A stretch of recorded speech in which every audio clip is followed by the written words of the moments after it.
Hey,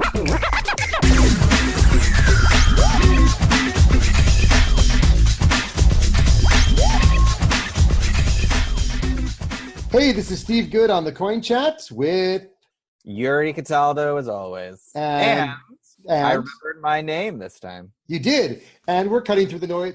What are we doing? We're cutting through the noise and misinformation in cryptocurrency to tell you what really matters on our last episode of 2018 as we head into 2019.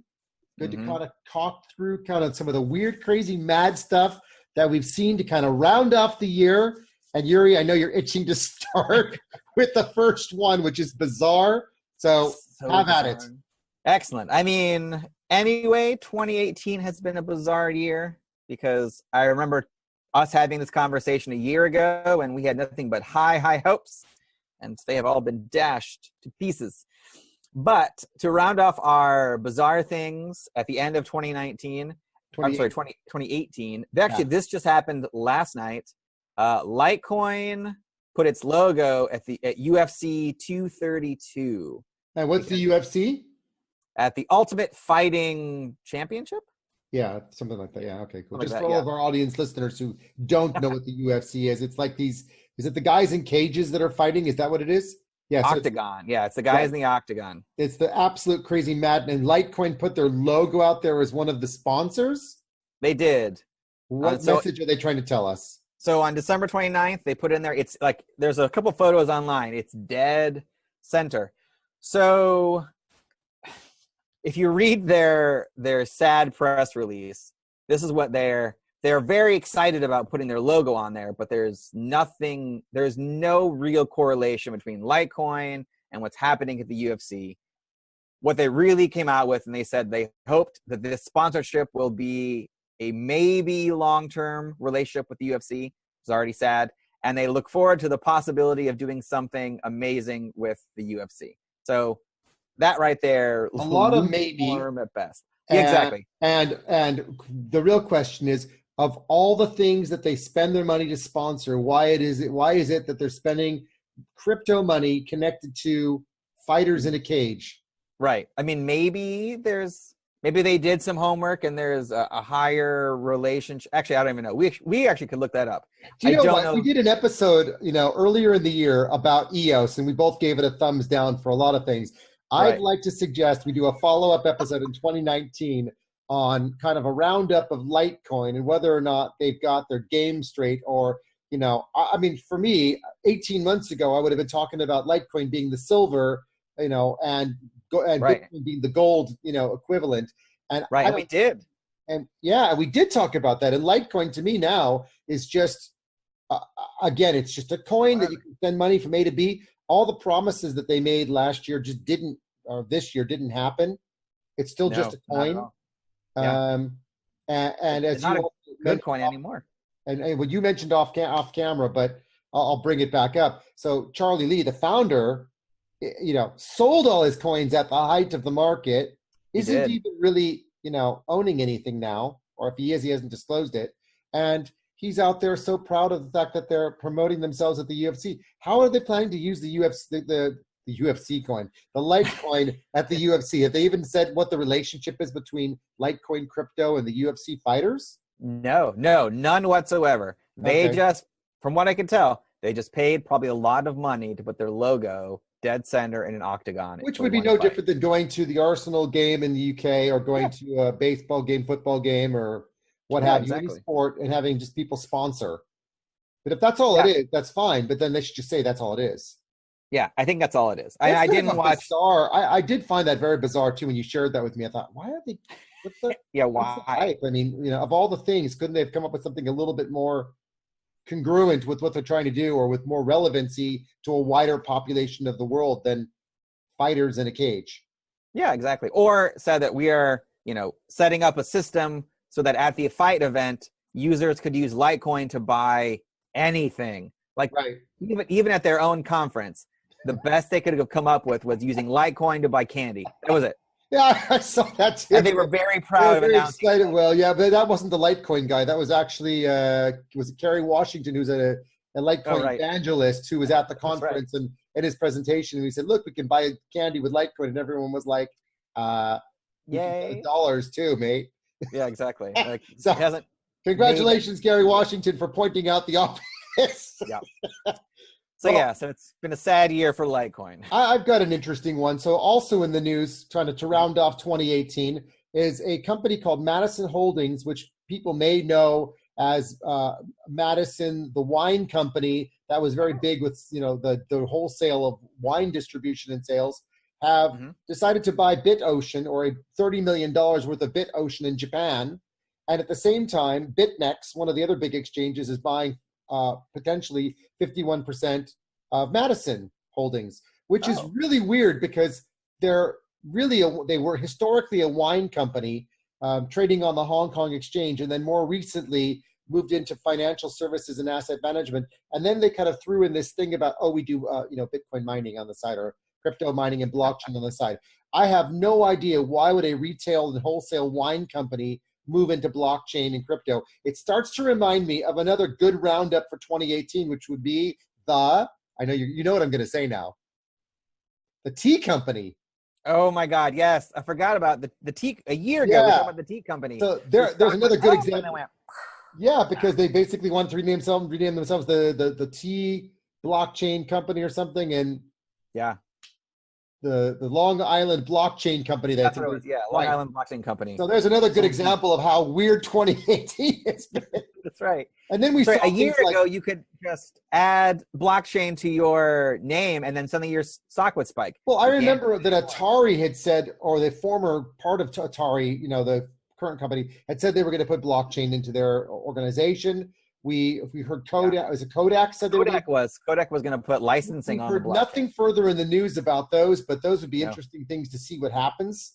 But I don't really get the whole, what does a wine company have to do with crypto, unless they're planning on accepting crypto to sell wine. And that's cool. I mean, that's a good case for adoption if that's what we're doing and where we're heading. But is that the case, or is this just another weird example of BitMEX is buying them, so they have to buy something else? I don't know. I don't get the relationship, but it is weird and cool, and weird and not cool. And I don't really know what else to say about that one. Yeah. There's not much else to say about that, but you're right. There's a lot of that weird stuff happening at the end of this year. So did you hear about Craig Wright? If people don't know who Craig Wright is, he's the guy that decided to go for a war with Bitcoin Cash. And I think there's something in this that we really got to do a full story on this next year, and really talk about Bitcoin Cash versus Bitcoin Satoshi's vision, which is the forked version of Bitcoin Cash. But this is kind of just a quick side note. So he had been a business partner with another guy in the U.S. and Florida. They had a company together in the early days of Bitcoin. And this guy, I can't remember his name off the top of my head, but he had passed away from a disease, a very unfortunate thing, because he was a young guy, young cryptographer. Many people speculate he might have been one of the original people associated with the group of people that created Bitcoin. Might have been part of the Satoshi Nakamoto group, may or may not have been. Needless to say that the Bitcoins that were sitting with the Craig Wright's business partner, which are worth someplace between 1 and 10 billion, depending on when you look at the current value of Bitcoin, they were removed from the wallets. So this guy's twin brother realized all the coins were gone, realized that Craig supposedly allegedly took them, filed a whole bunch of court cases in Florida, and then Craig Wright this week tried to get it all dismissed, and the judge basically said, F you. We're not dismissing this. We'll dismiss 2 cases out of about 10 or 12 or whatever it is, and all the rest stand. We welcome you to come to the States and defend yourself.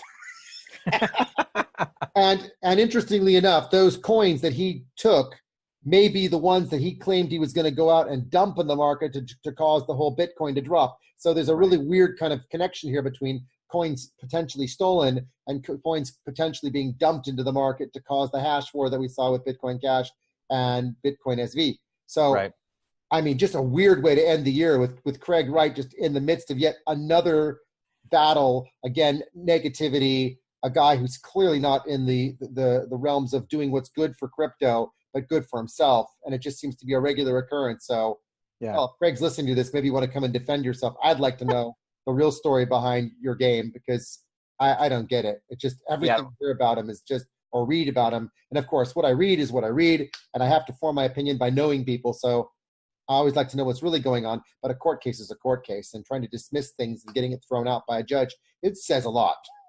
Yeah, exactly. Unfortunately, with that case, there's a lot of weird, shady stuff going on. So yeah, I'd also like to hear more from Craig if he's willing to talk about it. Well, we'll post this to his Twitter and see if he'll take an interest in setting the record straight about what's really going on, and then maybe we'll have to go and talk to Roger Ver and see if he'd like to give his version of the story and go from there. Because we need to get to the truth on some of these things and get it out and get the facts out on the ground. So, but yeah, so those are some really weird things that have happened. I mean, certainly the Long Island iced tea one is another good example of weird things that happened during the year. I think you also found you mentioned to me you found some research about the Chinese market and about ICOs. Yes. Do you want to just kind of tell our listeners and our watchers, our subscribers about that as well?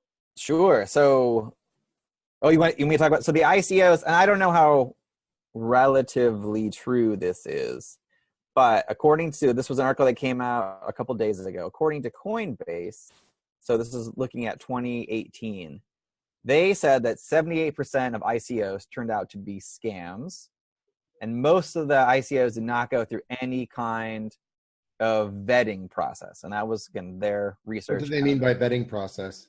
The article doesn't go in and say directly what that means. Okay. So I can't say without any the thing is, for me, having lived in the world of being, in the crypto advisory space and talking to lots of companies, I would say that in many cases, I wouldn't have said that they were scams, the ones I met, but just didn't have a sound business idea. And so to the average person that looks at it and goes, this isn't anything, it might look like a scam, but I would say a lot of them were people who legitimately thought they had good ideas and were looking to just jump in on the hype. But I think that 78% probably represents a lot of people jumping on the hype, a lot of really stupid ideas and bad ideas, a lot of ideas that had nothing to do with crypto that were just there for the hype. And to be fair, there were a lot of scams out there, and we've covered a few. Certainly not that many, but interesting. 78% is a lot. Yeah, that's what they said. So I don't know, I'll do more digging on that. But basically, the entire article was about how they believe, and we've talked about this, how a lot of the new ICOs will be working with exchanges. So no longer just straight up ICOs, but working with exchanges to vet that they are in fact real and to show. So it's on that similar note about, the fraudulent stuff, because, this is the year, kind of ending the year of a very tough bear market, and everyone wants to point fingers. So there was another report that was an independent report done by a couple of crypto advisory guys. And they assessed about 30 exchanges. Notably, they left out some really big ones, but they claimed this was the top 30. But KuCoin wasn't even in the list, which I thought was really bizarre. But their report was basically to say there's a lot of fake volume on the exchanges and it's not real volume and what have you. Now, I personally went to several exchanges, to executives that I know at those exchanges, to verify their data without them knowing the report was out yet. And was able to verify their numbers to some degree, breaking it down into different categories. One being the actual trades going on between people like you and me, and the other part of it being the market making part, which lots of people in the crypto world like to call fake trading, or fake trading bots. The reality is, it happens in the NASDAQ, it happens on the FTSE. It's a means for bringing markets together between buyers and sellers, and it's a necessary transaction that takes place. But people are claiming that that's, creating fake volume. I know there are exchanges out there doing fake volume. I met one in Singapore. I will not say who it is. I was shocked when they heard what they were saying to me. And I said, I don't think it's a good idea. I really disagree with your approach. And I told them off. I didn't mention that in my previous episode, but our previous Singapore episode, but I did meet an exchange that was talking about fake volume, and I was disgusted by it because I said, that's not good business. But, needless to say, there's a report out there that's created a lot of controversy. And since then, there's been several news articles out there about it. It certainly means that we need to legitimize the market better so exchanges are honest. And we have to find a way to solve that problem so exchanges are able to say, this is real volume, and we can actually verify whether it's real or fake. That's probably the hardest part. But it's bizarre, that exchanges are doing this. I'm not sure what they've gained by doing it other than saying, look how big I am, you should join my exchange. And I think that's the only reason they're doing it, is just to get more users to join them over others. The reality is there's just too many exchanges anyway. So probably half of them need to go. And we just need, 10 or 20 exchanges to run our lives. We don't need 300. Right. But yeah, an interesting report that came out, filled with errors, sorry to say, because I verified some of it myself. Some of it was probably accurate. Some of it was probably sponsored and paid for, like most things in life.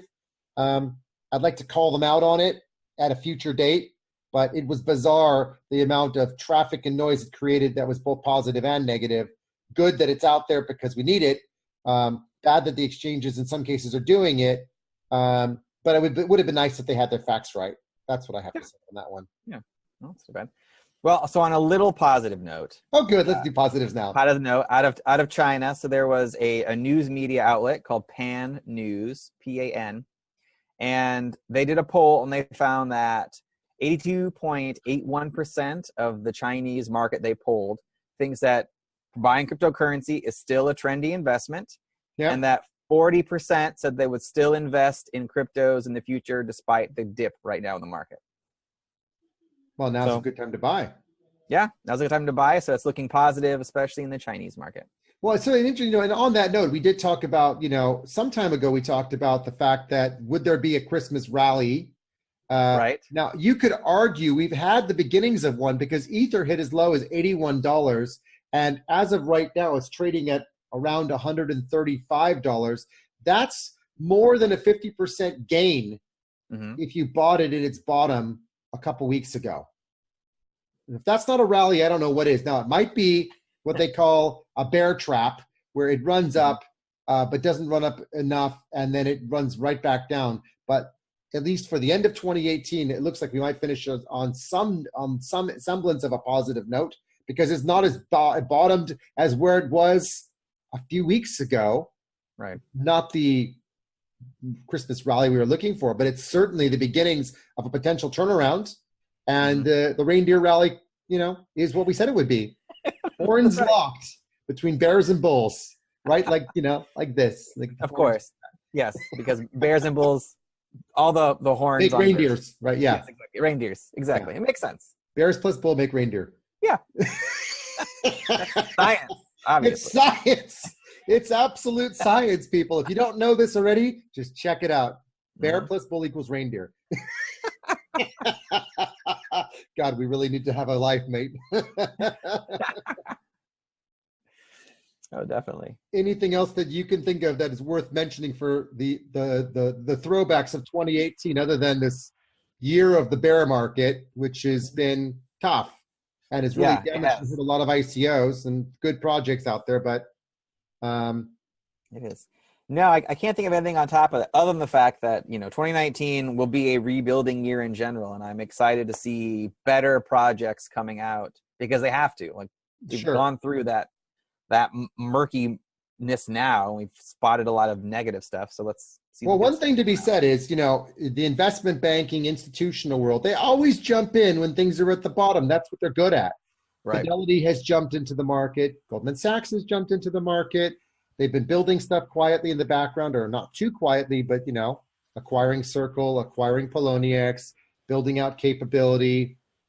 We've seen, and actually, here's another one. When I was flying the other week, I had to go to Spain for some meetings. And on my way through, there was, these signposts, in London for HSBC talking about how they're using blockchain. And I was like, wow, this is in the airport, and they're talking about this. So HSBC has jumped into this. We saw earlier in the year Bank of Japan and Bank of Thailand using Ripple for some transaction tests. Barclays Bank has been publicly saying that they're trying some stuff out. You have the Ethereum, Enterprise Ethereum Alliance, of which JP Morgan is a part of it. Bank of America is a part of it. A number of companies are out there doing something. So I don't think we can underestimate the fact that there's quiet moves happening in the bigger space. Forget crypto and ICOs. 2019, we're seeing a lot of shifts in regulation and STO, regulatory, more banking people moving in, more institutions moving in. I think we're going to see a lot of things happen that we just can't quite imagine yet, because they're not going to say what they're doing until they have something to show. Why would they? Right. So Yeah, exactly. we could just anticipate there's a lot of stuff happening in 2019. Could be a very, very positive year after a very, very dismal 2018, which didn't stop us, guys. We're all still here doing this show every week. We're still here side by side with you despite this. But that's my takeaway. My positive takeaway is things are happening, and we mustn't give up just because we, saw a dismal number of things happen in the world of Bitcoin and cryptocurrency and ICOs. I think a lot more has happened than that, and we can't lose sight of the big picture. Right. No, I'm with you on that one. So cool. Well, Yuri, I want to wish you nothing. Oh, well, thank you. Lie. That's a lie. I want to wish you and your family a very, very happy New Year. And it's been an amazing year doing these shows with you. I'm really excited about 2019. I know you and I have had some conversations about things we want to do next year. So we'll be doing our masterminding sessions. And if anyone doesn't know what a masterminding session is, ping us, drop us a note. We'll tell you. Maybe some of you guys will join us on the show to mastermind with us for some cool topics that we want to break down. Why not? Yeah. Why not? We should. But I want to wish you a happy New Year, and to all of our listeners, happy New Year, safe holidays. Be careful with your firecrackers. Don't do anything stupid. Be careful. Don't get injured. Have a safe and very, very, very good New Year's. We look forward to seeing you back in 2019. Anything else you want to say, Yuri? Yeah. Well, I wasn't sure if you were going to end it there, but I also want to wish you and your family a happy New Year. And thank you again. Thank you again for inviting me on this journey, especially this last year. And we have some exciting things planned for 2019. So I'm excited to keep going with this. Awesome. Great. Well, let's finish on that positive note. To the moon. Until next year. Bye.